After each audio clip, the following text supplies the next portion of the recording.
Today is Friday, September 20th, 2019. Coming up on Roland Martin Unfiltered, millions of people all across the world today march to demand action on climate change. We'll talk about what took place here in D.C. and other parts of the world. In D.C., this is called D.C. Statehood Week, demanding it become the 51st state. We'll talk with Congresswoman Eleanor Holmes Norton, who has made this her life's mission for the last few decades. Leticia Nixon, Gemmel Moore's mother, sent a message thanking her supporters for the arrest of sexual predator Ed Buck.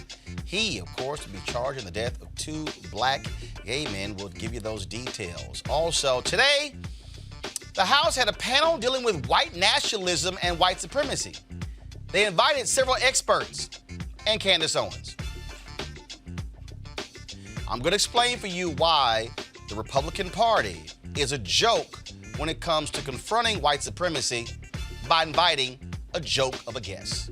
It's time to bring the funk on Roland Martin Unfiltered. Let's go. He's got it. Whatever the biz, he's on it.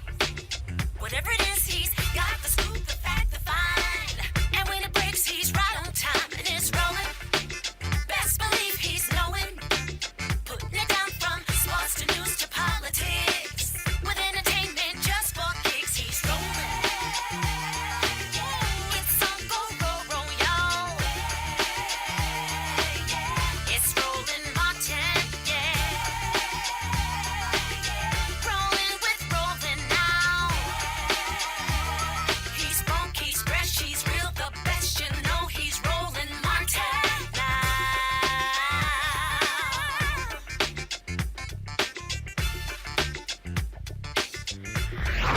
Martin.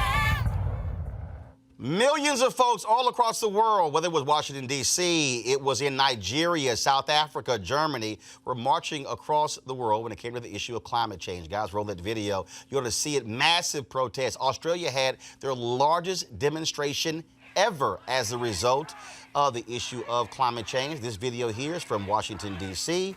Of course, we have other video all across the world. And again, I said Australia had the largest. You had 100,000 folks who were in Berlin. Again, you had school children who were marching and protesting in Nigeria. That's South Africa as we speak, as they were protesting as well. It is a fundamental issue. The United States used to be a leader in this, but with the election of Donald Trump, well, guess what? We have fallen back when it comes to the issue of climate change. Remember, we pulled out of the Paris Accord. Folks are sounding the alarm to say, how do you deal with this environment? We're seeing massive amounts of plastic in our oceans. We're seeing that of course, we're seeing losing lots of ice all across the country that could very well hurt us in a significant way. 1 million school children in New York City were excused today to participate in protests there as well. Our own Mustafa Santiago Ali was here in D.C., shot some of the video that we actually just showed you, and so here's some of the more video that he shot.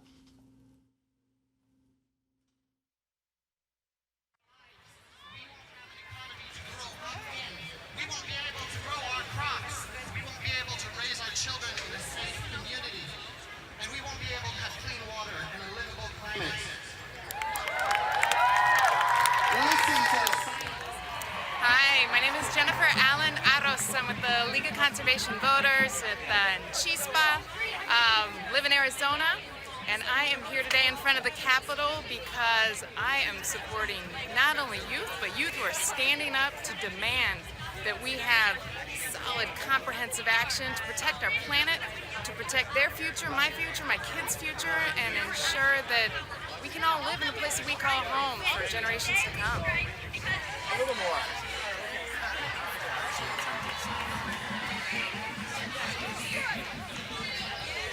Hey, I'm Lauren B. And I'm here today at the climate strike to support the next generation because they deserve it. I'm Mo, and I'm here for the planet. Ari Mondragon from Mexico City, right here, fighting for the planet. Yes, kids.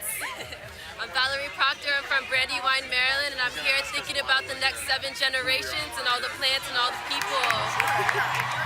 Hi, I'm here because Mother Earth, we need to respect her, and this is our only home. Oh, my name is Ellie, the cosmic junkie. My name's Roman, and I'm here because it's an intersectional movement, freedom for people, freedom for plants, all our brethren. That's the recipe for this liberation movement, and climate is a big piece of it. Hi, my name's Madison McCauley, and I'm from right here in Washington, D.C. The reason I'm down here right now is because the adults and all the politicians, they haven't been doing anything to help stop climate change.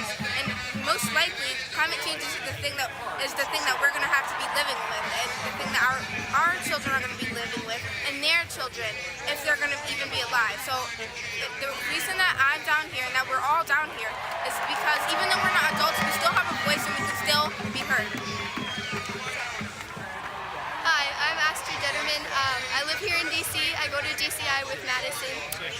I'm down here because I really love animals, and I believe kids have a special voice and that they can really make a difference in the fight to save our planet. I have my own organization called Epic Animals that's all about getting kids to take legislative action to save the animals. So I think I understand how kids can really make a difference and step up. So, yeah. And the reason that we're out here climate striking today is to share a different point of view about climate change and how the Bible actually supports climate change. And how Christians might have it wrong about climate change. And to give a different point of view of what climate change is all about. By the way, my name is Ronnie, and I'm also from Reflective Ministries. All right, folks, again, joining us, Mustafa Santil Ali, former senior advisor for environmental justice at the EPA, also on the panel today. We, of course, had Dr. Chris Metzler, conservative analyst, Amisha Cross, political commentator, and Democratic strategist, Michael Brown, former vice chair, DNC Finance Committee. Mustafa, to have millions all around the world, I mean, this is not a U.S. thing. I mean, the climate change deals with this entire Earth. Every country has to confront this. Yeah, you know, there are 4,600 different events that are happening across the planet over the next 7 days. Folks are literally going to be shutting down governments also and cities who have not been moving forward. So these young people, as folks have heard them say, is that if adults haven't been able to fully engage in the process, haven't been able to protect us, then we're going to interject our energy, our innovation, and we're going to hold people accountable, and we're also going to give solutions. It is stunning to me to see people who sit here and go, oh, this is no big deal. It's a hoax. This is way too much attention applied to it, as if they don't see what's really happening. I saw a story the other day that said here we are, we have 3 million fewer birds flying today than 50 years ago. When you look at what's happening with ice melting, when we are seeing it melt at a faster rate than we've ever seen, it's so like, how do you think that's happening? Exactly. It's from fossil fuels. You know, we literally have 7 million people across the planet who lose their lives every year from air pollution, which comes from the burning of fossil fuels, which are also warming up the planet. And disproportionately, it is our communities, African-American communities, Latino communities, who are the ones who are losing their lives because they're the ones that are closest, closest to these types of things. And we're the ones that get hit first and worst from the hurricanes, from the floods, all these various things that are tied into this. So as the ice caps melt, as the oceans are getting warmer, we're going to see more and more of these types of things. And we, as folks of color, got to be thinking critically about these impacts that are going to happen and how when we have shrinking resources, whether it's water or all these other things that come into play, how are we going to position ourselves to better protect our communities and make sure that the resources are there that's going to be necessary? And what I really appreciate about the youth movement, from the Extinction movement, from This Is Zero Hour, the Sunrise movement, Fridays for the Future, is that they have not only an intergenerational movement, but they also honor equity in that space and diversity and make sure that voices of color are a part of driving the solutions that are necessary. Chris, hardest part is your party just flat out acts as if this is no big deal. Donald Trump doesn't exist. He is destroying the EPA. When you go through the Department of Agriculture, you got scientists who are quitting. They're saying that this is an administration that does not believe any of this stuff is real. That this is just a figment of our imagination. Yeah, well, the difficulty here from the Republican standpoint is a number of things. Number one, this has turned so political that a number of Republicans are saying, okay, do I move forward and get votes by saying this doesn't exist? And that's a whole part of the problem. Do I ignore the science?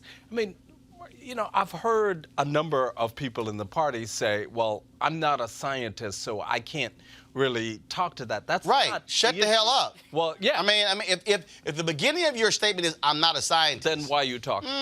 That's a good start to shut up and listen to a scientist. But here's I think the fundamental problem with the Republican Party on this issue. Their biggest argument against is, oh my God, it costs too much. If we no longer exist, yeah, that's to me that's probably the greater cost. Right. Yeah, but the whole issue of we're supposed to be the party who is concerned with science and facts, and I think on the climate change issue, we really have to examine the facts. We have to examine the science. Other than that, we come across as extremely hypocritical on this issue. But they don't want to deal with the science. They don't want to deal with the science. Yeah. They don't want to deal with the reality of it. They want to deny it, and the reality is they are in bed with energy companies. They're in bed with the fossil fuel industry. They don't want to force the change. You see the Trump administration suing California, just got an injunction to keep them from getting a waiver when it comes to instituting controls dealing with automakers. Whatever Detroit wants, they got no problem with. You see what's happening all across the country. You see what happened when Pruitt led the EPA. Pretty much they were just being run by the fossil fuel industry. And the hard part is, and I'll say this, these conservative white evangelicals who supposedly care about what God created, they clearly don't give a damn either.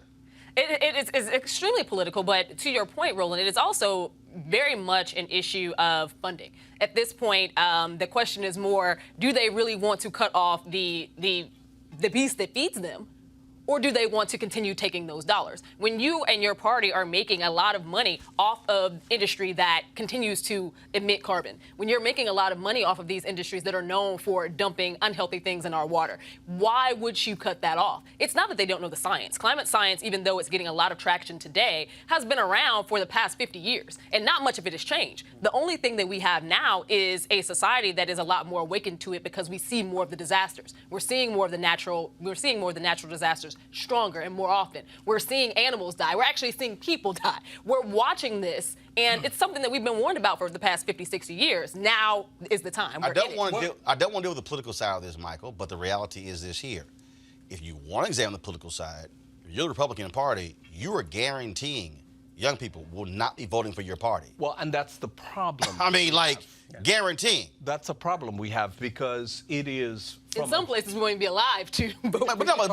But this is for a lot of these young folks the number one issue. The number one issue. And in order to win re-election in 2020, we have to make sure that from a generational standpoint, those generations are going to show up and vote. So I'm not sure about the political calculus here. I don't think it's wise. Mike, at the end of the day, for them it's about money. When you hear them say, why should we be spending trillions of dollars, yet this is the same party that has spent $28 billion for farmers as opposed to the $12 billion the Obama folks spent in the bailout for farmers for something that Trump created because of his whole tariff deal. They got no problem giving farmers about $30 billion, but oh no, we shouldn't discuss this whole climate change thing because it's not real. Well, the calculus they're measuring, and by the Mr. Ali, good job on the footage, even though Roland was talking about you about the angle. Yes, folks, if you shoot video, please shoot horizontal. Please shoot horizontal so it reveals the whole television screen, not vertical. I've been giving y'all those lessons for months, and I gave Santiago another lesson. Michael, go ahead. But if you notice also the diversity of that crowd, sometimes in these movements, whether it's criminal justice reform, they try to paint it as a black and brown issue. It's going to be very difficult to do this with climate change, with the diversity of that crowd, young people all over the world. And their calculus is the kind of folks that vote for us, being the GOP, we don't need young folks. They don't vote anyway. The percentages are really low. Who cares what they think? That's what they're thinking. That's what they're hoping. But they're going to lose voters. You're going to lose voters in the Midwest who are dealing with these 500-year and 1,000-year floods that are going on. 500-year, 1,000-year floods happen every 5 years. Exactly. That kind of don't go together. 500-year flood, now every 5 years. Yep. And you also have We Vote Next, which is a big youth movement as well, letting people know that they're going to utilize their civic power in this process. And then the foreign part, When people are talking about the money doesn't exist to address this, that's incorrect. We spend hundreds of billions of dollars on these natural disasters that continue to happen time and time again, and we give the fossil fuel industry tens of billions of dollars in subsidies. So we should be subsidizing. Sorry, did you say welfare? Exactly, corporate welfare. Thank you. Okay, That's see, what I we get. don't call them subsidies. I call them corporate welfare. There it is. Since it's called one handout. When poor folks want a check, they want a check. Exactly. Yes, it's called welfare. Mustafa, great job. We surely appreciate it. Thanks a lot. All right, folks, going to go to a break. When we come back, we're going to talk D.C. statehood. And also, at the House today, they had a hearing dealing with the issue of white nationalism and white supremacy. And they had experts there. And the one black person who was there was not an expert. I'm going to break it down for you. Trust me, Candace Owens and all your imps, this ain't going to go well. Next on Roland Martin Unfiltered. You want to check out Roland Martin Unfiltered?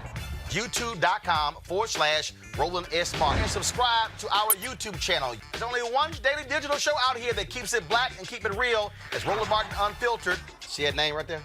Roland Martin Unfiltered. Like, share, and subscribe to our YouTube channel. That's youtube.com/Roland S. Martin. And don't forget to turn on your notifications so when we go live, you'll know it. All right, folks, you've heard me talk a lot about marijuanastock.org because I want to keep you informed of investment opportunities that make sense. We've all watched the growth of the cannabis industry. A recent report by New Frontier Data estimates the global cannabis market at more than $340 billion. We know that marijuana legalization is sweeping the country state by state. We also know that marijuana has a good cousin, the hemp plant, with a much higher concentration of CBD. That means hemp gives you all the medical benefits of marijuana without getting you high. Until recently, hemp farming was practically illegal in the United States and heavily regulated by the DEA.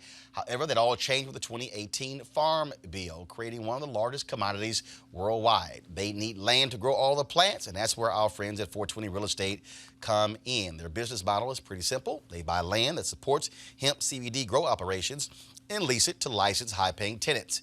That's right, they are hemp CBD landlords, and you could get in on the action. Now, 420 Real Estate has given something special for the Roland Martin Unfiltered family. Originally, the minimum investment was $500. You can now get in as little as $200. This is a crowdfunding campaign going from $200 up to $10,000. Again, this is a $340 billion global industry that is still growing. You can participate with as little as $200. To invest, go to marijuanastock.org. This is marijuanastock.org. Get in the game and get in the game now.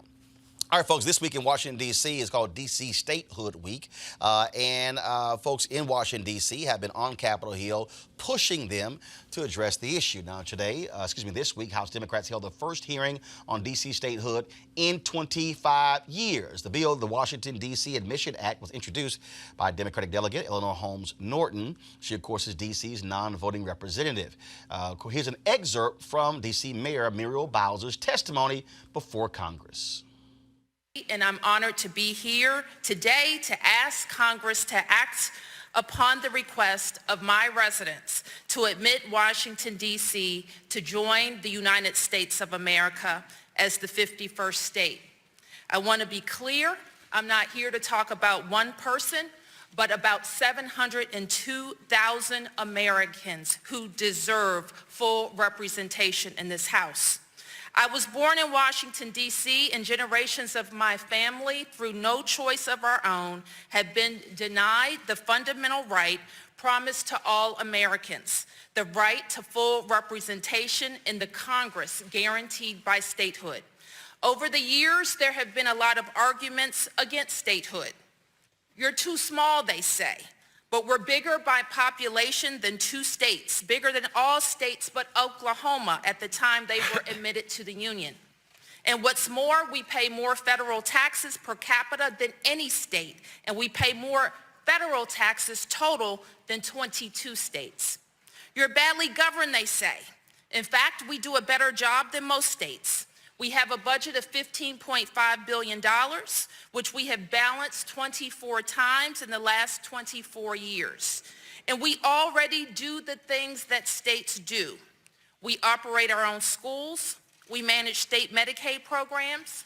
We receive federal block grants. Like states, we issue driver's licenses, license plates, and birth and death certificates.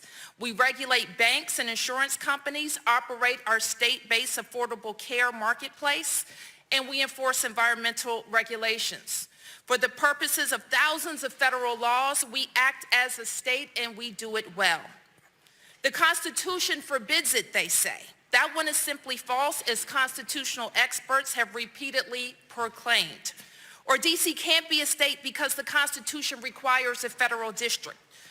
The Constitution sets a maximum size of 10 miles squared for the federal district, but it does not prescribe a minimum size to qualify for a federal district or statehood. I'm sure we'll hear some of that again this time, but let's face it. These are bad faith arguments by people who really oppose statehood because they think it will mean 2 Democratic senators. The fact is, denying American citizens a vote in this body that taxes them goes against the very founding premise of this nation. And yes, it is true that we are more brown and more liberal than some of you, but denying statehood would be unfair no matter who was affected.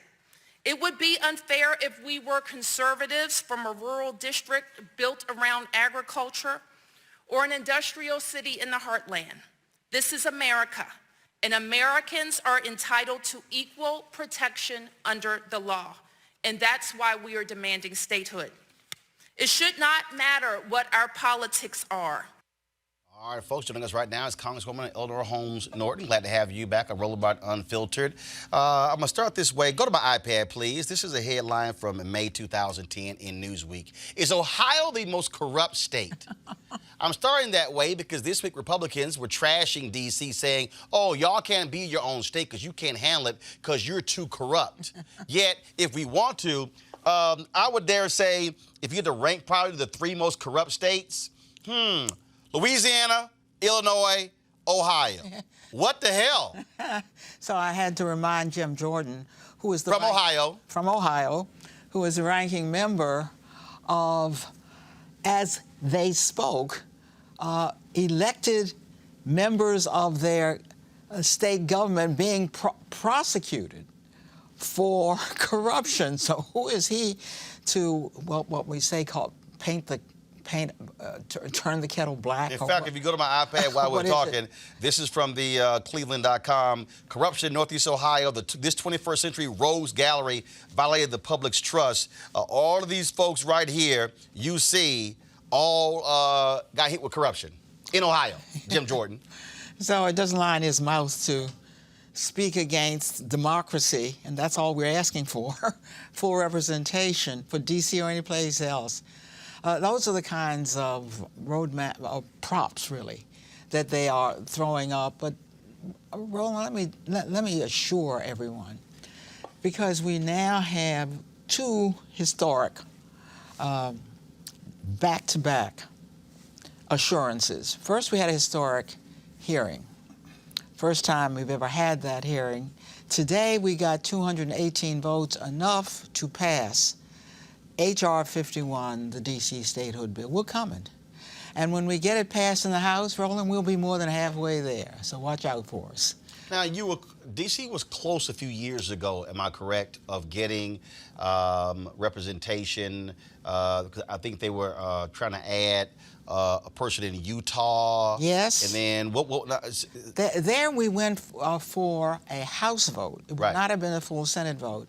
And actually, we got that bill passed through the House and the Senate with a House vote for Utah, which had just missed getting one in the last census, and a House vote for D.C. We would have that vote now, be on our way to statehood, except that the National Rifle Association attached what we call a rider, an amendment that would have wiped out every single gun safety law in the District of Columbia. Had to leave that vote on the table. This time we're picking it up and going for the Senate. How offensive is it to essentially live where D.C. operates, or the federal government operates as D.C.'s mama and daddy?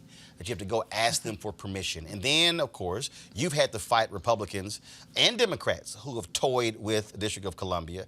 I remember when they had the voucher program, Republicans put that in, and then Obama pulled it out. Then they played around with abortion. I mean, it's like you got folks who want to play ping pong with D.C. when they feel like slapping folks around. Yeah, that has been our fate. But it's all over now. We control the House. And they have put in what we call riders, must have been 6 or 7 riders.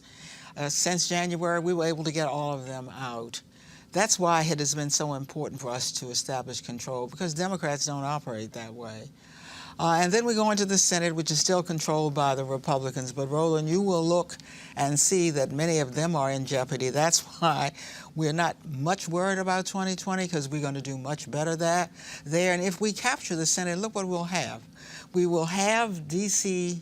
statehood in the House and on our way to getting it in the Senate. Well, I think it's certainly overdue, and of course to have the mayor cut right to the chase and put race on the table, not dancing around it. Yeah, she put it on the table because it's always been there, but it's not going to be anything they can do about race now. And the fact is, I don't know what they're going to do about the fact that for most of its 218 years, most of those years, white people have been the majority in D.C. In those years, we all remember them in the 70s, 80s, 90s, you know, blacks. It was called Chocolate City. Yeah, Chocolate City, and blacks became predominant in many large cities. But guess what? D.C. once again has more white people than black people. What you gonna do for us now? Well, I say, Congresswoman, keep up the fight. We'll certainly keep covering the story. D.C. deserves statehood, and it'll be nice if Congress would actually pay attention. And they should get over this whole issue of potentially having 2 black United States senators. There's a whole bunch of sole white states in this country that got no chance of electing a person of color as United States senator. So they'll deal with it. And we will. All right, Congressman, we appreciate it. Thanks so much. Folks, let's go to California, where Jasmine Koenig, who has been championing for Gemmel Moore's murder being brought to justice, has finally won. Leticia Nixon, Gemmel Moore's mother, is so grateful for everyone's support that she sent Jasmine this video to release to the press. Don't remember, Ed Buck, of course, was picked up and charged for giving drugs to one man for an overdose. Now, on the federal level, they're going to charge him for the deaths of 2 black gay men who died in his apartment. This is the video of Gemmel Moore's mother. Y'all, my name is Leticia Nixon. I am Gemmel Moore's mom. I am happy. I knew that this day was going to come when we were going to get justice for my son. It's all I ever wanted from the beginning was for Jackie Lacey to do her job. That's all. I didn't ask for no special favors. I just asked for her to do her job. That was it. Everything was in front of her. We tried to deliver ballots. They treated us like we were criminals. Jackie Lacey wouldn't let us in the office, nothing. But nonetheless, I'm just so grateful that my team did not give up, and we kept pressing. Jasmine Koenig and all the rest of my team, my lawyers, Hussein, Nana, and everybody just kept pushing. I just want to thank everybody who stood with us. Thank you so much. We're so grateful. I'm just excited. And we're all going to get the justice we deserve. Thank you. Jackie Lacey is the DA there in L.A. And I would dare say, Amisha, when she runs a re-election, it's going to be more people lined up to run against her than if Popeyes had chicken sandwiches right now. Because she's been awful. And black people have been really upset. Her office didn't do a damn thing. He is only being charged on the federal level because her office would not prosecute him for those deaths of those 2 black men. And this is a black female DA. This case is beyond me. First and foremost, because families of victims, those who died, but also those who came near death, because we don't hear about those often. But there were 20 men who almost died from these overdoses. And the families have been petitioning. They have been protesting. They have gone to her over and over and over again, and she has completely ignored them. And I think that it speaks to a greater issue here. A lot of people have pointed to the fact that he was a heavy Democratic donor, but it's more than that. It is the fact that there are a lot of folks, and even some who also happen to be Democrats, who honestly don't care when the victims are homeless, indigent, gay black men, period. If those victims had have been people of a higher profile, we would have seen action swifter. We did not see it in this case, and it frustrates me that 2 men literally died and no one cared. First of all, we didn't even hear it in the news until years after it happened after the first one. And the second guy died, and it broke news 6 months later. It stayed on the news for about 30 minutes. Nobody talked about it ever again. Allowed this guy to go ahead and keep, tracing guys, following guys, tricking them into coming to his place and still injecting them with drugs. He's been doing this for years. It's been an open secret in West Hollywood for a very long time. She's a part of this issue in terms of not actually, pursuing justice, but there are also a lot of other individuals over the years who have helped him out by ignoring the fact that he's going around West Hollywood and literally taking advantage of a very disadvantaged community. Michael, we were one of the few shows nationally to really focus on this. Very, very few. And again, this was real. And to have authorities act as if one guy dies, no real investigation. Second guy dies, no real investigation. Third person commits, ODs. Now all of a sudden, I guess we better jump on this whole thing. Well, first, and co-sign with what my sister said to my left, but point of personal privilege. As the former chair of the Statehood Self-Determination Committee when I was on the D.C. City Council, I want to congratulate our warrior on the Hill, as we call her, for moving this ball forward as we tried to start the statehood movement. And she's right. This fight has been going on for quite some time. Every argument has been thrown at us, and now we're making some progress. But I think we also have to remember history. In the early 90s, when Clinton was president, we had the Democratic House and Democratic Senate and did nothing in that first term. Same with Obama. Obama presidency, Senate, and Democratic House, and did nothing. Hopefully we'll learn from our mistakes and not say, we can take care of it later. This is a first-tier priority issue. I'm proud of our warrior on the Hill. Chris? Yeah, I agree with your analysis here. And part of the problem with the DA was, in fact, that she received campaign contributions from him. And so from her perspective, it's like, okay, so do I do justice or do I take campaign contributions? That's part of the issue. But I think you're right. The larger issue is who else was complicit in this? That's the larger issue. We can talk about the fact that he was a big Democratic donor. Okay, fine. We can talk about that. But it is a larger issue. And it is about the fact that, as you correctly indicated, you have this marginalized population and who he is free to take advantage of because nobody cares. And that's exactly, I think, what happened in this case. And again, just because you get a black DA there is one thing, but at least one who pays attention. Yeah. Jackie Lacey has been awful. Oh, she's awful. Been horrible. And for her not to prosecute this guy, first time, second time, and the only reason he's being charged is on a federal level. She's not now take out her hands. Job. Right. She's out of her doing hands. her job. All right, folks. Today, New England, they have cut Antonio Brown, wide receiver for the New England Patriots. I said this when he did the video of John Gruden and recorded the phone call, that of the list of dumbass athletes, Antonio Brown is at the top of that list. You got that right. Antonio Brown has now cemented himself as the dumbest ass athlete ever. Because how is it that, first of all, a federal lawsuit is filed against you alleging sexual assault, but it's a federal lawsuit. She said this took place in 2017, 2018. She didn't go to the cops, okay? I don't understand why she didn't go to the cops, because if it was rape, statute of limitations still applies. Right. Second allegation comes out in Pittsburgh, okay? The Pittsburgh DA says they will investigate. Then the Pittsburgh DA comes out and says, statute of limitations, we can't investigate. So essentially, on the second allegation, Antonio Brown is in the clear, okay? Meaning there are no criminal investigations. The first lawsuit was a federal civil lawsuit. This dumbass, and I'm using dumbass for a very good reason. This dumbass decides to send a text message to the second accuser. Let me repeat that. He sends a text message, including a photo of the woman's family.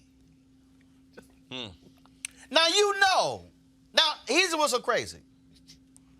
His lawyer said, don't contact your accusers. Criminal Justice 101. Yeah. Let me say it again. His lawyer said, don't contact your accusers. Dumbass sends a text message. For the second day in a row, Bill Belichick gets hit with a ton of questions. He walks out of the news conference. You know, he went to his office and was like, cut his ass. But here's what's crazy. Antonio Brown literally lasted longer with the Patriots than Anthony Scaramucci did working for Trump. This is a guy, y'all. This is a guy. Let me help y'all out, okay? This is a guy who had $30 million guaranteed from the Raiders.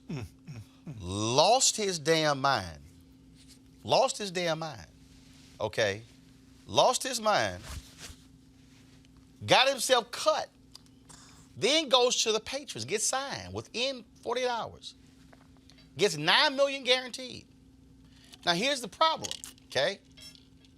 The Patriots gave him the first 5 of the $9 million on Monday, but he ain't even met the full deadline. These were the text messages. Sports Illustrated posted this. He actually sent her this text. Go to my iPad. Really sad you would make up bullshit story to the world. Thought you had more integrity and respect for yourself. Must be really hard times for to make up some stuff for money. Super sad. This the girl who unfinished my painting in my room from something. Super broke girl with a lot of kids. Such a shame. This her in text Eric B's. Let's look up her background history. See how broke this girl is from. Basically cried, broke for opportunities. I let paint my room. Couldn't finish. I flew out now to hear this. So sad. Okay, here's the first thing, y'all. There was no punctuation in that at all. I mean, that wasn't a period, a comma, Run-on sentence. question mark, an exclamation point. Run-on sentence. But, I mean, nothing, y'all. Nothing. But dumb. Y'all, money gone. Talk about blowing $30 million. You ain't getting that $30 million back. Nope. I doubt a team signs him this year. I would be shocked. I'll be shocked if he gets signed for next year because, see, when the Patriots say, I mean, the only other team that's likely to sign a head case is the sorry-ass Dallas Cowboys. No. They're known for signing head cases. Okay. I'm scared you're going to say my team, but thank you for saying hell no, because you got to have a quarterback to throw it to. Right. Y'all ain't got no quarterback. Right. But how dumb can you be? Chris, you're a lawyer. If you tell a client, don't text the accusers, and the DA says, we will not be investigating this case, your dumb ass sent a text to the woman. Yeah, see. With a photo of her family. Yeah, at that point, I'm done with you as a lawyer, because you're a dumbass. Not only are you a dumbass, bruh. Oh, hold on, my bad.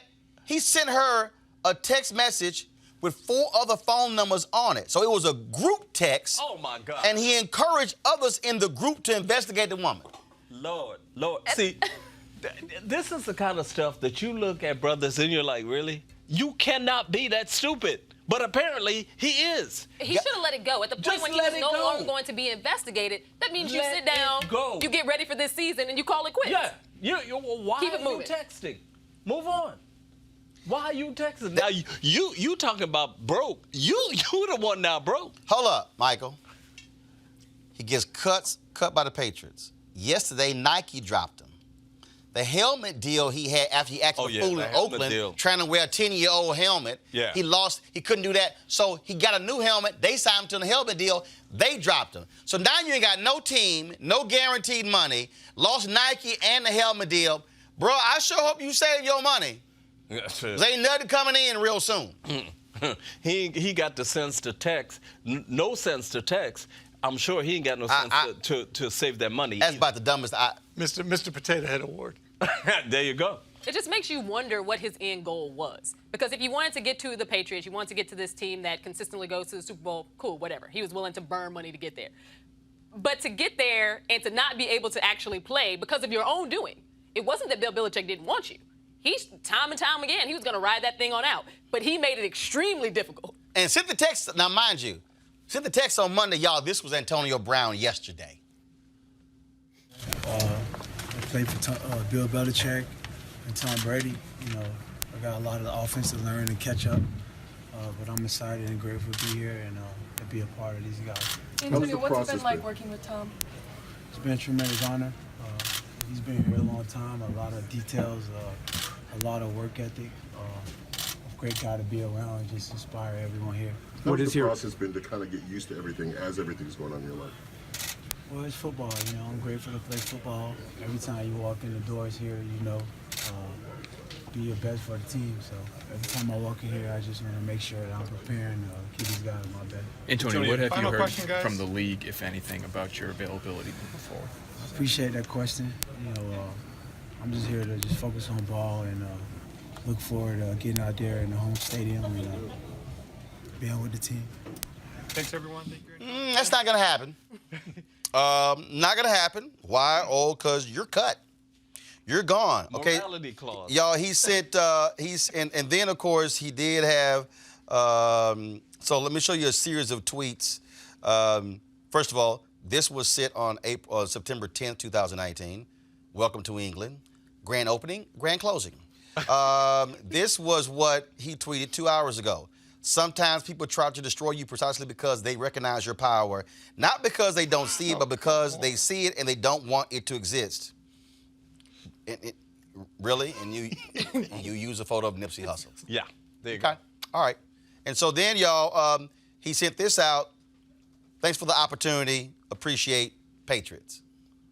Well, at least it was grammatically correct. Tweet right there. And then, of course, let's see here. Just one more. If I'm lying, then I'm flying. Okay. All right. But you grounded right now. and then he sent another photo. Bill Belichick, thank you. All right. No job. Yeah, I'm just all I'm saying, y'all, you I don't, there are things that really drive me crazy. And what drives me crazy is when you're in the top, you're not even in the top 1%. You're literally in the top 0.001, whatever you want to come up with number of athletes. Right. There is no other way. Now, maybe if he wants to start a tech company, canvas company, whatever the hell, where you're going to have an opportunity to make $30 million playing the field. You've blown that. Yeah, you've blown more because you lost all the endorsement deals. Yeah. And it's just so illogical. And I would hope that young athletes need to understand that you can have crazy talent, but there's even a line when you got crazy talent. Well, and the question becomes, who's advising him? Apparently nobody, or he's not taking the advice. And that's the thing that young athletes have to understand. You got to know the rules of the game. You have to know how this works. I don't care if you got a $100 million contract. The issue is the morality clause. And that morality clause, you lose everything, period. End of discussion. I mean, I don't think I fundamentally believe if he did not send that text message, well, and that's he is not cut. Right. He would have been absolutely fine. He was actually scheduled to play in the next game. Yeah, but it is very confusing to me that this was his move. Again, especially after he was never actually, there wasn't going to be a case pursued. Right. So it didn't make sense to send the text message. It would have made sense even if it was. Get with your boys, pop a bottle of Cristal, talk right, talk trash among your group. Right. But you don't send her a series of text messages, Michael, with photos of her family and her children. And look, even all the crazy talent you've talked about, arguably, I don't even know if it's arguable, maybe Julio Jones, whatever, arguably the best receiver in the league. No, DeAndre Hopkins. Okay, fair enough. Okay, go ahead. Okay, I figured you say that. We don't have one of those. But, the black coach of the Pittsburgh Steelers said, and everybody said, oh man, it must be just personality, you're jealous. He said, I don't want to coach this clown. And everybody said, well, if it's not a brother standing up for him, maybe there is some issues. But no, nobody bought it. Gruden took him. We saw the drama with the helmet. Didn't want to show up. Then finally did. And then we obviously saw what happened today. Yeah, he has some personality issues that are very real. And he doesn't take ownership of any of his own behavior. Right. And that's another problem. He's also not technically a young athlete. To even get the deals that he did, when you're in your 30s, you're rounding out your time anyway, for the most part. I don't know if it's CTE. I don't know what the hell it is. But all I'm saying is, Antonio Brown, you done screwed up. Right, simple as that. All right, I got to go to a break. When we come back, I shall deconstruct today's hearing on Capitol Hill, dealing with white nationalism and white supremacy. And if you are a Republican and you are Candace Owens, you might want to tune in next. Back Back on Roland Martin Unfiltered in a moment. You want to support Roland Martin Unfiltered? Be sure to join our Bring the Funk fan club. Every dollar that you give to us supports our daily digital show. There's only one daily digital show out here that keeps it black and keep it real as Roland Martin Unfiltered. Support the Roland Martin Unfiltered daily digital show by going to RolandMartinUnfiltered.com. Our goal is to get 20,000 of our fans contributing $50 each for the whole year. You can make this possible. RolandMartinUnfiltered.com.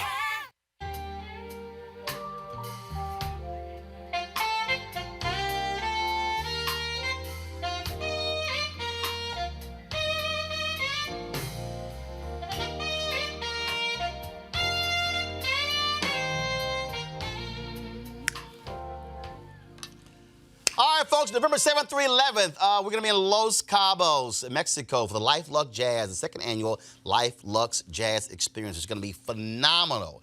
We're going to have, of course, great music over 4 days, golf and spa. We're going to sit here and, man, you talk about food, you talk about libations, also known as liquor. It's going to be loads of fun. So while people are freezing in the Northeast, let's go hang out in Mexico. I'm going to be doing Roland Martin Unfiltered from there that Thursday and Friday in front of a studio audience. Y'all can all come join us. So come hang out with me and so many others. It's going to be absolutely great, of course. We're going to be at Day Club Los Cabos, nestled on the Sea of Cortez.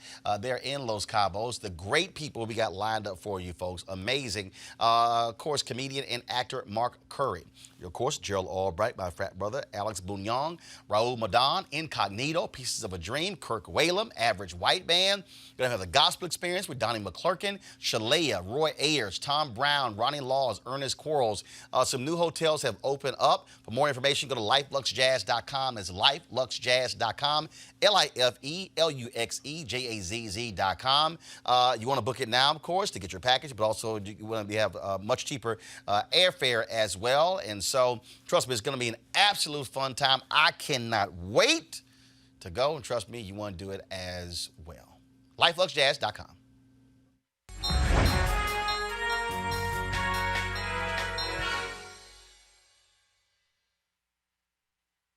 Where can you find an AFSCME member? The answer is everywhere our communities need us. More than 1 million AFSCME members bring their passion for public service to the work they do every day.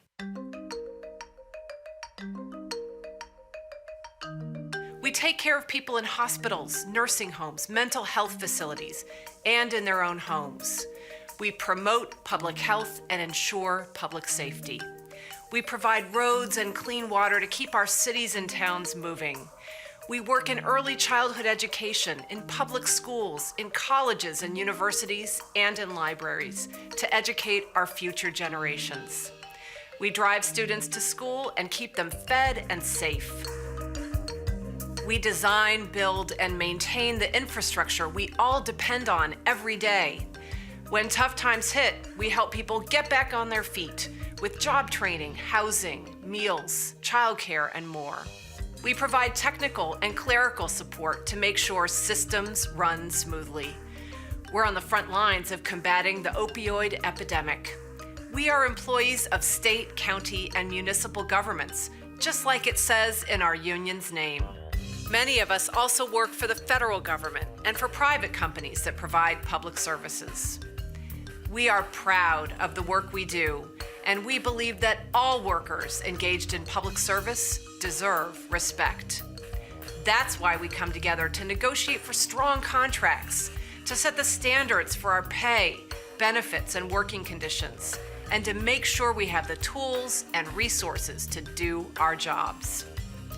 We fight for justice in the workplace, in our communities, and across our nation. We stand for excellence in public service every day. We're the union that never quits. We are AFSCME.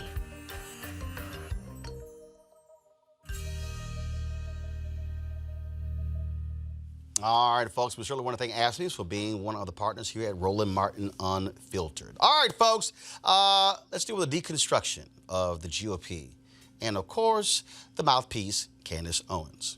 Today on Capitol Hill, there was a hearing that was titled House Oversight Joint Subcommittee Hearing on Confronting White Supremacy. They had 3 experts and 1 black person. When I say experts, they actually had real experts on the subject of white supremacy and white nationalism. Now, questions were asked by Republicans and Democrats of the 4 witnesses. Now, what I'm unpacking right here, and here's a piece, and let's just be real clear. Y'all remember what I said the other day about the Revolt Summit that took place, why I said it makes no sense to have a Candace Owens or Katrina Pearson on that panel. Why? Because they're not real black conservatives. Let me be real clear. They're not real black conservatives. I know real black conservatives, okay? Chris Metzler, real black conservative. Shermichael Singleton, real black conservative. Elroy Saylor, Angela Saylor, Kay Cole James, Derek Holly, Robert Pignon. I can go on and on and on. I can name you numerous folks who I know personally, okay, who are real black conservatives. These 2, they're not. You know what they are? Charlatans. They're frauds. What they desire is attention. So what they do is they say crazy, provocative things solely for the purpose of getting that attention. Go to my iPad. Here's a perfect example, okay? I typed in House panel on white supremacy. These are the 2 headlines. You all see the 2 headlines? One from Yahoo News, one from The Hill. Candace Owens, the House panel, white supremacy and white nationalism is not a problem. The Hill, Candace Owens tells Congress white nationalism not a problem for minorities in the U.S. If you actually click on the Hill story, what you will see is you will see an article that only quotes Candace Owens. That, folks, is by design. That's exactly what she wants. What she desires is attention. She wants folks talking about her. It's a money grab. It's all about how can I build my following and convince these dumb, illiterate conservatives to keep throwing money at me and I can get paid. Now, Mark Lamont Hill was tweeting today critical of something that she said, and this gentleman, Adam Badawi, tweeted back. Go to my iPad, please. This is what he said. I was there. She wasn't mentioned on the list of witnesses beforehand, nor was she receiving questions because she has literally no expertise on the subject. Later in the hearing, Republicans started ceding their time to her to let her spout. Do y'all hear me? So you had 3 real experts. What this guy's saying is they purposely kept her name off of the list. Why? Because the Republicans did not want today's hearing to be about white nationalism or white supremacy. What they desired is for Candace to come there, be a train wreck, completely take the focus off of the issue, attack Democrats, and bring up all these other issues for her that are more important than in Black America. If you want to laugh, here's her opening statement. Thank you, Chairman, for the opportunity to testify. I want to testify just as a Black American today. And I want to first start off by saying that white supremacy is indeed real, but despite the media's obsessive coverage of there. Matter of fact, roll that back. Roll that back. Y'all, she starts off by saying, I'm here as a black person. So essentially what she's saying is, hell, if we're going to discuss white nationalism and white supremacy, anybody black can come here and testify. You don't actually have to have any expertise to actually do that. No. Here are the people who were invited. First of all, one panelist is Kathleen Ballou, an expert from Stanford University. Another one is Joshua Getzler from Georgetown University. Katrina Mulligan, National Security and International Policy at the Center for American Progress. The fourth one is Candace Owens, college dropout. Play it again. You're going to hear her say what her expertise is on this subject. Thank you, Chairman, for the opportunity to testify. I want to testify just as a Black American today. And I want to first start off by saying that white supremacy is indeed real. But despite the media's obsessive coverage of it, it represents an isolated, uncoordinated, and fringe occurrence within America. It's a fringe occurrence that is being used, in my opinion, by Democrats to scare Americans into giving up their votes to a party that can no longer win based on simple ideas, which is why we're seeing so many of these hearings back to back, despite other threats that are facing this nation. I want to reiterate that point. Okay, yeah, it's an issue, but it's really not among the top issues. This is college dropout Candace Owens providing expert testimony on white nationalism and white supremacy. This, folks, is a hearing that took place in July where Christopher Wray, the director of the Federal Bureau for Investigation, testified about the serious threat about white nationalism and white supremacy in the United States. Press play. Between the years 2000 and 2016, the white supremacists were responsible for more homicides than any other domestic extremism movement. Now, I see the distinction you're making, homegrown versus domestic. But let me ask you, can you quantify either one of them for us? Well, in terms of number of arrests, we have, through the third quarter of this fiscal year, had about, give or take, 100 arrests in the international terrorism side, which includes the homegrown violent extremism. This year? This year. But we've also had just about the same number, again, don't quote me to the exact digit, on the domestic terrorism side. And I will say that a majority of the domestic terrorism cases that we've investigated are motivated by some version of what you might call white supremacist violence, but it includes other things as well. I think the greatest terrorist threat to the homeland is the homegrown violent extremist. I will say that These we would be take foreign-inspired, which is jihadist-inspired violence. That does not mean, by any stretch of the imagination, that we don't take domestic terrorism, including hate crime committed on behalf of some kind of white supremacist ideology, extremely seriously. Okay, so I want to go back to the nonsense Candace was spewing. I want y'all to pick up where we left off because I want to put this in proper perspective for you. That was the director of the FBI testifying to the Senate in July of this year. Go ahead and play Clueless Candace. Is real, but neither of these ideologies are real in this room. They have become mechanisms for the left to continue to call these hearings and to distract from much bigger issues that are facing this country and which threaten minorities. Much bigger issues. Here is the FBI director, Christopher Wray, in March, laying out the persistent and pervasive threat of white nationalism and white supremacy in the United States. How would you describe the danger to public safety that is posed by white supremacist extremism? Is it changing in its qualities or in the kinds of resources that the FBI and other law enforcement agencies need to respond? And secondly, the second part to that question, your budget request does not mention white supremacist extremism at all. How much funding and how many employees are dedicated to investigating white nationalists and white supremacist extremists in your fiscal year 2020 budget? So what is the danger to the country and what do you need to fight it? Well, the danger, I think, of white supremacist violent extremism or any other kind of violent extremism is, of course, significant. We assess that it's a persistent, pervasive threat.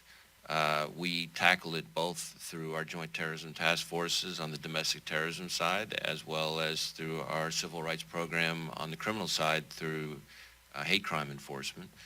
I think as to whether I would see any significant difference or trend there, I think, or whether it's changing, I think I would say in general, domestic terrorism in this country has changed in the sense that it's less structured, less organized, fewer groups, more uncoordinated one-off individuals as opposed to some structured hierarchy, and that presents its own share of challenges.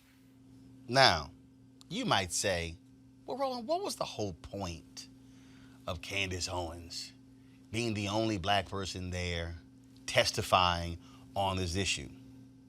This 44-second soundbite in the end will really explain it. Issues that they are responsible. Number one, father absence. Number two, the education system and the illiteracy rate. Illegal immigration ranks high. Abortion ranks high. White supremacy and white nationalism, if I had to make a list again of 100 things, would not be on it. This hearing, in my opinion, is a farce. And it is ironic that you're sitting here and you're having 3 Caucasian people testify and tell you what their expertise are. Do I know what my expertise are? Black in America. I've been black in America my whole life, all 30 years, and I can tell you that you guys have done the exact same thing every 4 years ahead of an election cycle, and it needs to stop. No, stay with it. Now we go to Mr. Clay for 5. No, go back. That right there explains why the Republicans wanted Candace Owens to testify. Because the Republicans on this committee don't want to deal with white nationalism or white supremacy. What they desired is to have a black woman who loves Trump to come to the hearing to bring up problems in black America, to negate white supremacy, to negate white nationalism, and that's why he has that look that was captured on his face. You need to understand game recognizes game. Now, earlier we had Congresswoman Eleanor Holmes Norton, a member of this committee, Congresswoman Ayanna Pressley, Congresswoman Robin Kelly, and others on the Democratic side, members of this committee. If you want to understand what really happened, okay, this happened before that took place. Jim Jordan came in late. They were upset because the members of Congress were actually ignoring clueless Candace. They were asking more questions of the actual experts. Here is Jim Jordan. I did walk in a few minutes ago, and Mr. Meadows and I were visiting in the back room, and noticed that Ms. Owens, you hadn't spoke for a while. So if there's something you'd like to add to the discussion over the last few minutes, I'd be happy to yield my 4 minutes to you and let you comment. But thank you again for your outstanding testimony, for being here as our witness today. Come back. Thank you for that. See, I don't need to play any more of Candace Owens. What did he just say? Mark Meadows and I got together in the back room. We were like, damn, ain't nobody asking her no questions. When is the last time y'all saw a member of Congress give their entire time to a witness? They get 5 minutes each. Gave his time to her. Meadows gave his time to her. Y'all need to understand the game here. But I'm going to go back and play something for you. This is what Clueless Candace said as to what she thinks are the most important issues that impact black people. Number one, father absence. Number two, the education system and the illiteracy rate. Illegal immigration ranks high. Abortion ranks high. White supremacy and white nationalism, if I had to make a list again of 100 things, would not be on it. This hearing, in my opinion, is a farce. So here's the real issue here. The real issue is that this House hearing on white nationalism and white supremacy was really only limited to the issue of terror. Because if you wanted a real discussion about white supremacy, then the very issue that Candace wants to bring up, white supremacy, plays a role in that. Just the other day, the University of Texas, a story was done by The Atlantic where they discovered in the archives of the University of Texas that they, by design, implemented standardized tests in the 1950s in order to keep black people out of the University of Texas. The president of the University of Texas literally said in a speech in Houston, the use of standardized tests was a way to keep the niggers out of the university. So, when a Candace Owens wants to talk about education and illiteracy, Oh, we can have that conversation within the framework of white supremacy. They don't want to do that.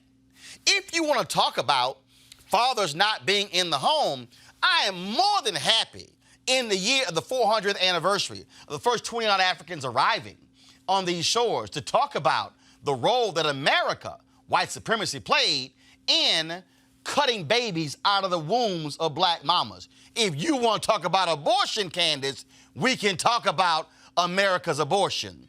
If you want to talk about this whole issue of black fathers not being there, we can also bring up the studies that show that black men actually spend more time with their children than other races. If you want to talk about the issue of white supremacy on the impact of federal policy that gave more money to mothers who were in homes without fathers, because the policy then was that you only had one person bring in income and not the other, we can be more than willing to have that conversation. But see, that's a different level of white supremacy, because I don't think you really want to talk about that. She also mentioned, y'all, white supremacy and black-on-black crime.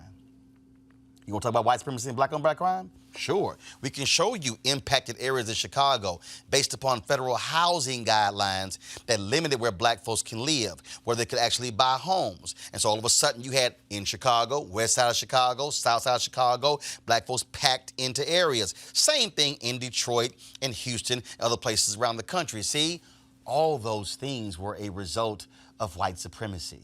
And so if we want to have the real white supremacy conversation, you're right, it didn't happen on today's panel, but you also were not there, clueless Candace, to have that conversation. The reason I need y'all to understand this is because some of y'all might be saying, well, why are you giving her so much attention? Because I need to explain to y'all what the game is. And here is the game.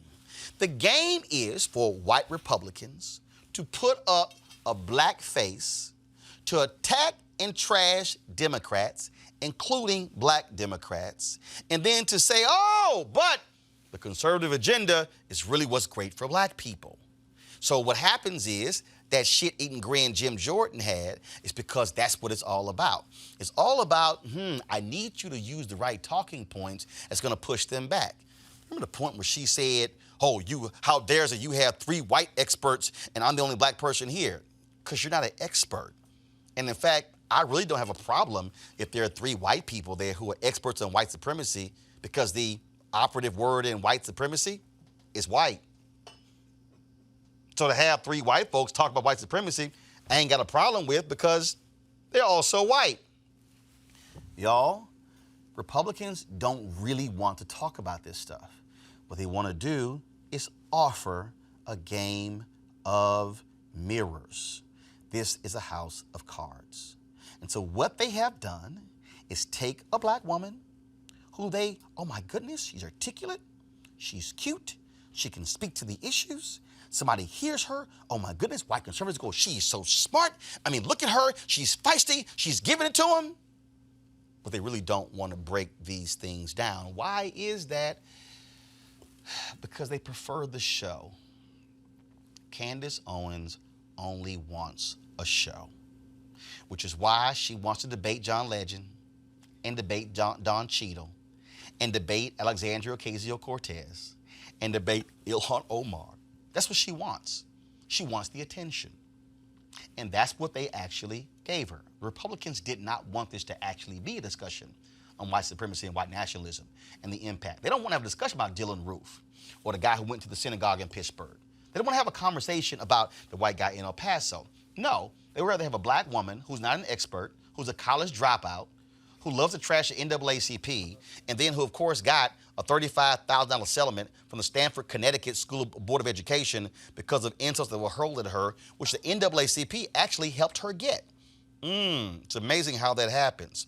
But again, if you want to understand game, I'm going to play this last soundbite for you, and it really is, for me, the most laughable of the day.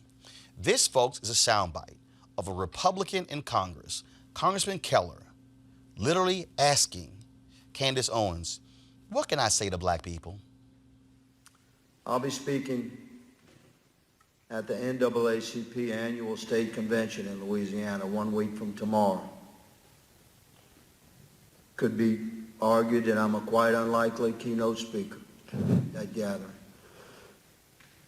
but I shall deliver a candid and unscripted message from my heart and from bended knee as an American that recognizes that our nation has suffered a failure of spirit, that our nation is on a journey. I would ask you, Madam, in my remaining time, what message would you hope to hear me deliver to my brothers and sisters in Louisiana 1 week from tomorrow? An address which I believe should be reflective of our effort as a nation to bridge the divides that falsely separate us, to embrace the fact that we're created in God's own image. What message would you have me share, good lady? And I shall listen. That's a beautiful question. I would say if I was in that audience, what I would want to hear is just a message of hope. I think that what's been taken away from Black America is our sense of pride. We've allowed rhetoric and policies to tether us to the government. And I love that you opened your statement talking about God and the family, because those are the things that we used to value first and foremost in the Black American community. And as government grew in the 1960s, all of that was pretty much taken away from us. I would remind them to consider who... I'm done. How about this, Congressman Keller? When you go before the NAACP, I would love for you to explain to them in Louisiana, why is it that your party supports voter suppression? I would love for you to explain to the NAACP why the Trump administration is rolling back civil rights in various departments in this nation. I would love for you to explain why the Republican Party chooses to be the prostitute of the NRA and not know anything about gun control. I would love for you to speak to the issue of economics and why is it that the Republican Party and Donald Trump is trying to get rid of the National Minority Supplier Development Council, which has been around for 50 years, which is the only federal agency that deals with how to grow businesses among minorities. I would love for you to talk about those issues. I noticed Candice didn't bring those issues up. Why? Because those are things Republicans are doing. Folks, you need to realize that the purpose of a Candace Owens is to give cover to white conservatives who have been wanting to say these things about black people for a very long time. That's the game. In fact, I just saw a tweet from a person who's a white conservative out of Texas, and then pull it up, Taylor Ham, covers sports for Texas A&M, and they have a soundbite here where he goes, I think this qualifies as a mic drop, where she ripped into this person here who's on the panel. What I need y'all to understand is that is the game. It is about a money game. And I will tell you this again. In our community, we've always had black Republicans. They've always existed. 4 and 5 and generations of black Republicans. I have known Alphonso Jackson, former Secretary of HUD, Mike Williams, who prosecuted white supremacists when he was in the Department of Justice. I know folks like Michael Steele. I named so many others, but there's a reason why they will not bring them to the fore. Because these are black people who actually work with black people. Candace doesn't. She wants a celebrity. And so when she's on the stage with T.I., on the stage with Killer Mike, that's exactly what she wants. Because it's about entertainment. It's the show. It's about securing the bag. There are black Republicans out there who actually care about black people. And we have a difference of opinion when it comes to political party. We might have a difference of opinion when it comes to what policies. But what I can say is I have respect for them because they actually care. And even if we disagree on certain issues, we agree on others. Game recognizes game. So today really wasn't about Candace. It was really about the embarrassment of the Republican Party, unwilling to deal with the issue like white supremacy and white nationalism. Pam, what are your thoughts? You know, from my perspective, if the idea is to address white supremacy, then that's what we should be talking about. We should not be talking about these talking points. That has nothing to do with the issue. And I think, you know, part of the contradiction for me here is, as Republicans, we always say we don't put people forward because they're black. But in this case, that is exactly what we did. And so she comes to the fore and she says, I am here as a black woman. That's my expertise. Yeah, did the white people say I'm here as white people? No. I mean, so that's, we cannot continue to operate in this contradictory world. And we're looking at 2020, and you called it correctly, we're looking at a black man strategy for 2020. You called that. That's what we're looking for, but we have to be able to say to black men, okay, here's what's in it for you. And this hearing, in my view, and I understand folks are going to criticize me for saying this, and that's fine. But the issue was white supremacy, and that's the discussion we should have been having, not the other talking points. You have those talking points wherever you have them, not in this context. And Amisha, if I had wanted to edit it, that's all she kept coming back to. It was like Groundhog Day. I thought I listened to a record that was on repeat. It was like, no, black and black violence, fathers in the home, abortion, legal immigration, and how it's impacting black men.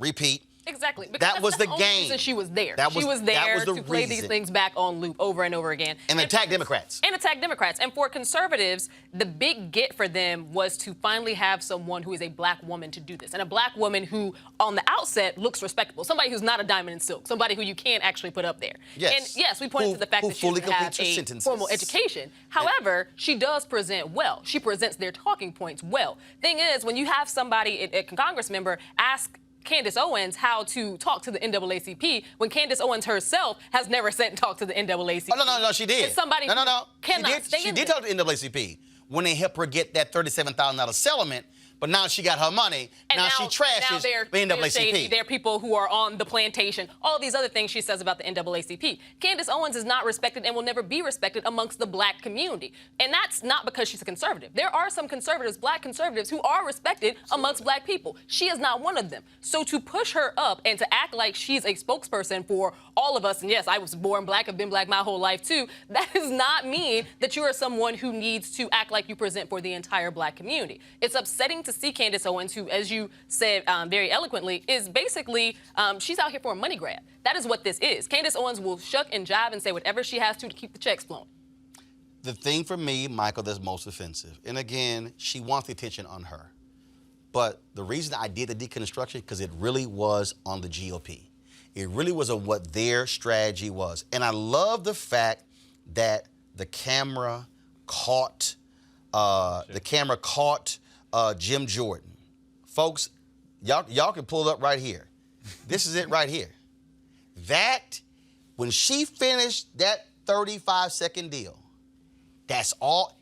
That right there says, you just did exactly why we wanted you here in 30 to 40 seconds.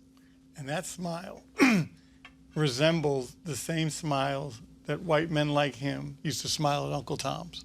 They were like, see, look at this is how they should be. Now see, here's the deal. I don't use sell out, Uncle Tom's, all those phrases. Candace even tried to suggest to me that she blocked me because I called her a sellout in Uncle Tom and Oreo, which is a lie. I don't use those terms. But the problem here, go back to it. Because see, here's what that smile also says, is we changed the voting laws we changed the laws in Ohio that created voter suppression. What that smile also says is that there's a reason we won by 450,000 votes with Trump in 2016, because we limited voting locations in the last days to only one voting location in each one of the counties. What that smile also says is that we're not serious about all these other different issues out here, but as long as we got a black face, and yes, a black woman who hates the Republican Party more than anybody else, who can come in and say these things, we have cover. And that's what it is. That's the game. And Jim Jordan knew it. And that's why he admitted, him and Mark Meadows got together in the back room and said, she's not giving enough time. Y'all, it was a nearly 3-hour session, Michael. And if y'all scrub through the 3-hour session, she barely said anything because the people in the room knew she wasn't no real expert. And it's like, why am I going to ask her a question when she can't give me no damn information? It's sort of like, yeah, I'm a white nationalism, white supremacy expert because I'm black and I stayed at the Holiday Inn Express last night. That's pretty much what you got here. Will she have this kind of visibility after 45 loses next year? Oh, yes. They still let Here's why. Here's why. Because again, and Chris, I'm not going to put you on the spot, but being a black conservative, you know this game. Mm-hmm. What they like to find is a black conservative who can say these wild, outlandish things about Democrats and about black people, use their plantation language, throw all those different things out. And what they now have is, somebody who's very articulate, somebody who, look how she dresses, look how she looks. And all you got to do is if you go into one of the C-SPAN clips and look at all the comments underneath, that's right, you killed it, way to go. Oh, run for vice president, because it's serving a purpose. And I know, and you know, if they try to get other black conservatives to do the minstrel show, and they've said no. No.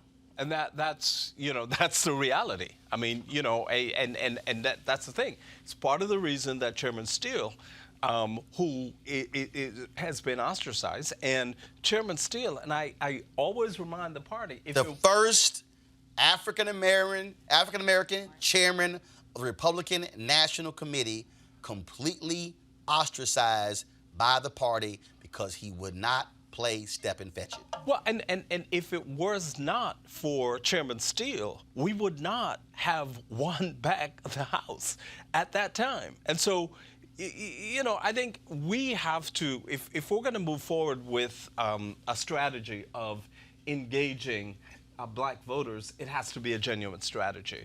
And that's a concern. So, folks, this is real simple. If y'all want to listen to her, that's great. Y'all want to follow her, that's great. There's a reason why she will not come debate me, because, see, we can unpack these things right here. When you have a panel of real experts, and the only person, and she's like, oh, I'm here, I'm speaking as a black person. All right, that means a brother out there who I ran into on the street who's homeless. What the hell? But bring him on the panel, because, hey, he black. He can discuss white nationalism and white supremacy. They don't want there to be real conversations. And this is why I keep telling y'all, don't get caught up in the okie doke. Don't say, let's go to these forums, and people are jumping up and getting all mad, because that's what they want. And I also say to black conservatives who are real, step up, get out of the shadows, be willing to call out your own party and say, why won't you listen to us, those of us who truly care about policy? There are some who do. They come on this show. They have no problem discussing these issues. But then you have the people who love to play the dance. This deconstruction is over. Y'all want to support Roland Martin Unfiltered? Go to RolandMartinUnfiltered.com. Join our Bring the Funk fan club. Every dollar you give goes to support this show. This is why we do what we do. Hey, folks, tomorrow, if you're in Fort Knox, Kentucky, I'll be speaking to the NAACP Freedom Fund dinner there. Looking forward to that. And so I'll see you guys there, signing books as well. And, of course, we do what we do. I want to thank Michael. Want to thank Amisha. Want to thank Chris. Want to thank Mustafa for being on the show. Congresswoman Eleanor Holmes Norton. Thank you so very much. All right, folks, I shall see you guys next week. Holla!